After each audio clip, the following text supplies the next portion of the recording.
cu orice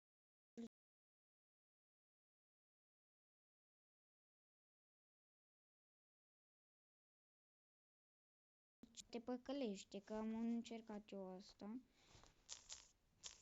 Deci 9.60.25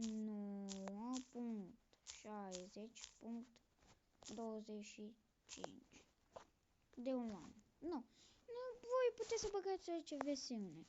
Nu, și băgați, stai să vă zic, pe ăsta. După aia bagi de Oland.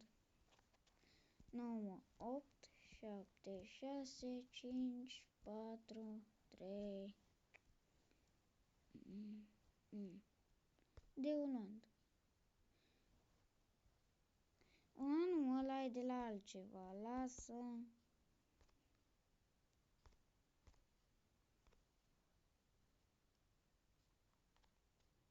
Și când vă apară veșierul, se descarcă, pași repede pe detalii. Repede pe detalii. Apeși repede.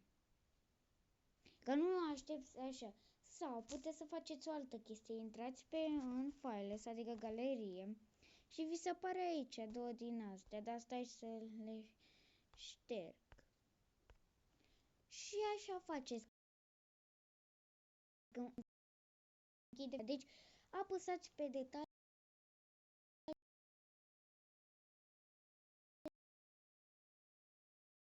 Și juca.